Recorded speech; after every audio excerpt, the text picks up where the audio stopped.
أعوذ بالله من الشيطان الرجيم.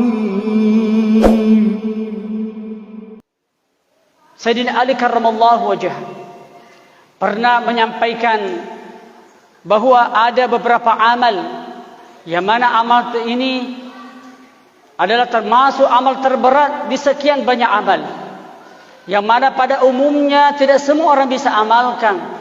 Dia nolai pokok mananya sidina umat selengeh, tapi betul-betul hanya pilihan yang dipilih oleh Allah Subhanahu wa taala. Maka dari Sayyidina Ali karramallahu wajhah ada 4 amal terberat. Yang pertama adalah al-'afwu indal ghadab. Maka dari Sayyidina Ali karramallahu wajhah, ya sangat al-'afwu indal ghadab, mampu memaafkan kepada saudara kita walaupun kita dalam kondisi marah atau dalam kondisi lagi emosi. Mata ngaki macai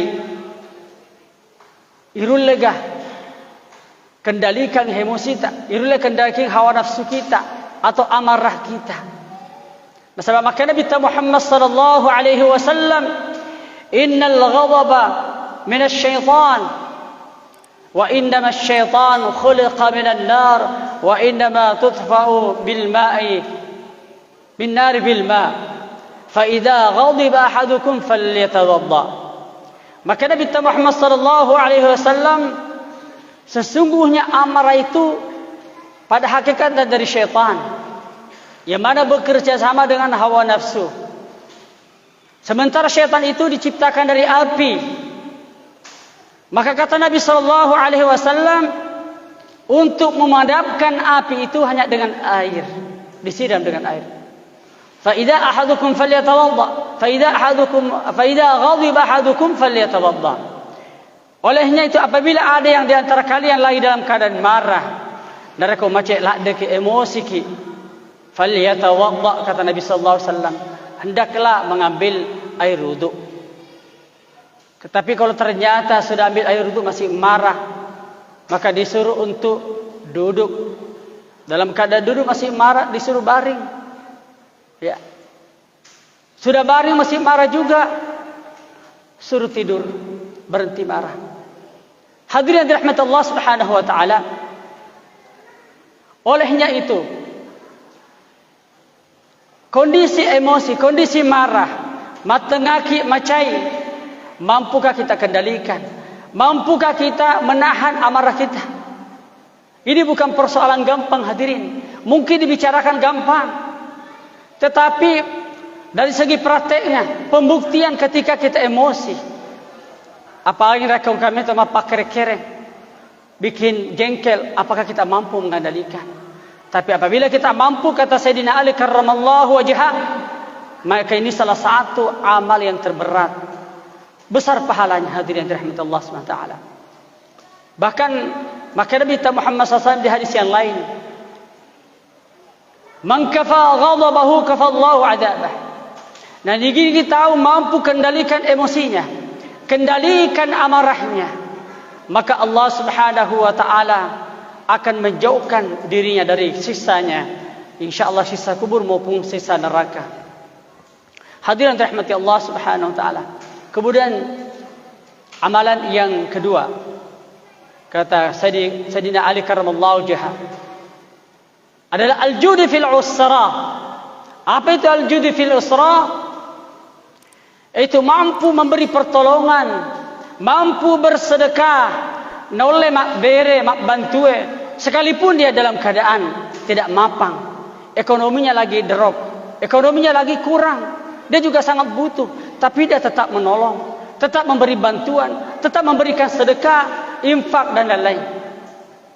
Ini perbuatan tidak gampang juga ini hadirin dirahmati Allah. Kalau kita lagi mampang, mereka masagena warna perata, kemudian masakaki, masidekaki, bantu ki, itu wajar saja.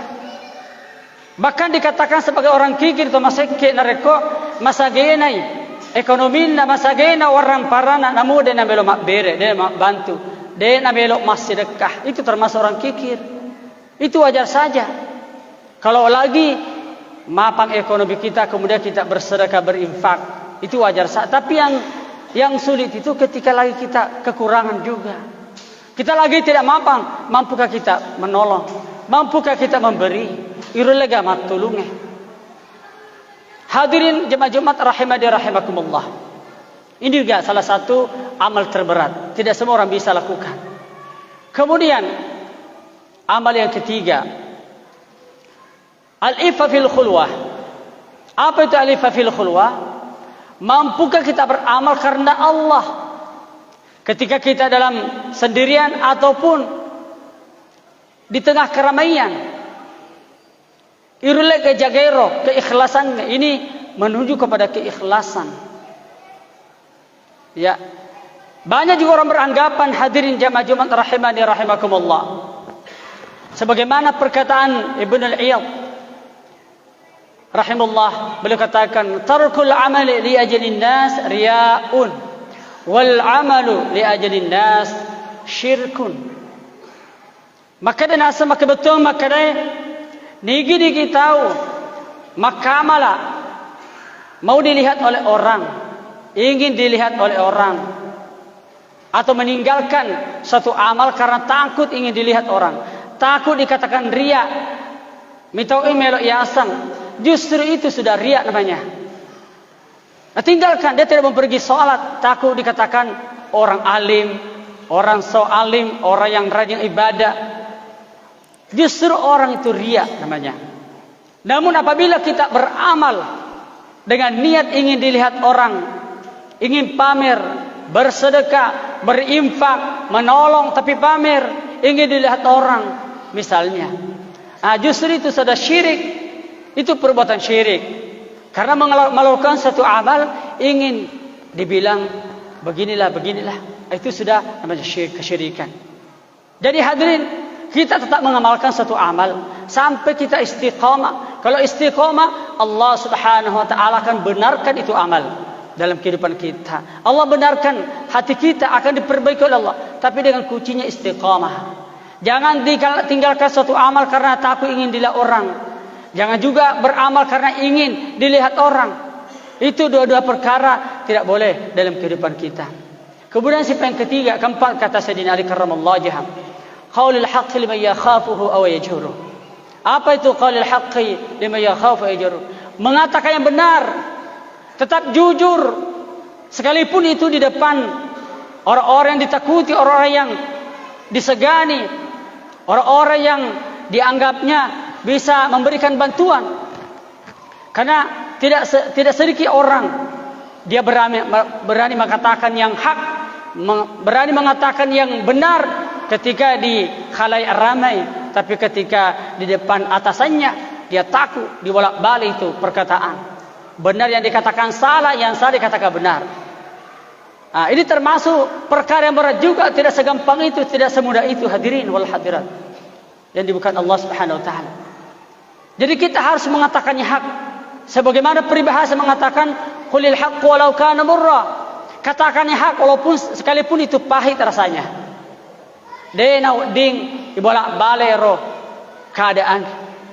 Ya, nasabah setiap perkataan kita itu dipertanggungjawabkan. Perbuatan, perkataan. Ada data yang bisa menyelamatkan dunia dan akhirat. Ada data itu juga yang bisa membuat kita terseret masuk dalam neraka. Na'udzubillah min dzalik. Hadirin yang dirahmati Allah Subhanahu wa taala.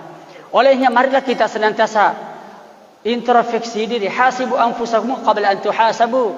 Hisab-hisablah diri kita, kata Nabi sallallahu alaihi wasallam, sebelum dihisab di akhirat. Artinya kita senantiasa memeriksa telipareser amal aib, karena maga di amalku maga di pakasiwaku maga perbuatanku, maga keikhlasanku, selalu kita koreksi dalam hati kita.